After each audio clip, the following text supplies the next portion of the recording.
Hello, I'm Andre Darius, and welcome to The Beauty of, the show where I describe in a totally non-thirsty, innocent, and respectful manner why I find these women attractive. Disclaimer: while I will be including factual information about their careers, a significant portion of what I'm about to say is based on my perception. When it comes to the topic of teenage heartthrobs, it would be disrespectful to not mention the name Phoebe Cates. If for some weird reason you're watching this and you don't know who Phoebe Cates is, she's a former actress, singer, and model who captured the hearts and fantasies of many with her role as Linda Barrett in the 1982 teen classic Fast Times at Ridgemont High. Even though she was just one member of a large supporting cast of soon-to-be Hollywood stars, Phoebe completely stole the show with the movie's iconic pool scene.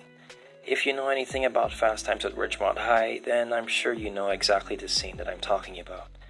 That movie was my introduction to Phoebe Cates, and ever since then, I've come to see her as one of the most beautiful women to ever live. I won't go into detail on her physical features because I'm sure you can see those for yourself, and that would sound pretty creepy from my end. But I will say that I find her face to be her most attractive feature. In her prime, she was really gorgeous. Looking at her today, she's aged rather gracefully, but back then, her beauty was almost unmatched and quite the sight to behold. The second reason why I admire Phoebe Cates is because of her singing. It was fairly common back then for teen stars to try their hand at a singing career, although most of them only lasted an album or two, and their actual singing talent was average at best. Phoebe's wasn't like that though. Sure, she only released one album and a few songs on soundtracks, but her music was good. You could tell that she took it seriously and that she is a talented vocalist. Phoebe Cates got her start in Hollywood doing raunchy films like Fast Times at Ridgemont High and Private School. Fast Times in particular, coupled with her magazine cover shoots, made her a certified sex symbol.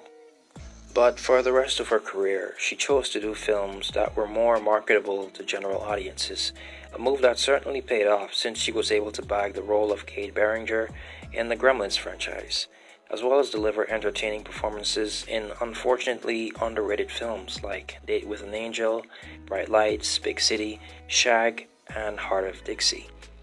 In 1994, Phoebe decided to retire from show business to focus on raising her two kids with fellow actor Kevin Kline, who she'd been married to since 1989 and is still married to this day. It's always nice to see a couple grow old together, and I hope those years were happy ones.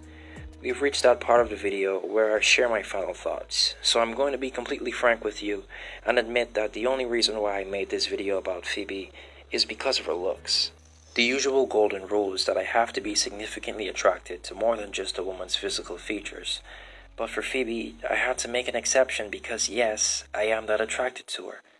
I say this in no way to undermine her other qualities because I like those as well. I think she's a good actress and a good singer, just not significantly good.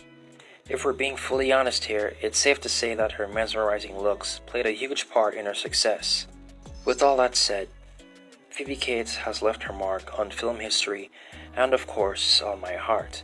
She's a good actress and singer. A bunch of her films are underrated and are among my favorite teen films ever. I cherish every moment that I see her on screen because her angelic presence never ceases to give me that joyful, sentimental feeling inside of being a teen with no worries. Thank you for watching.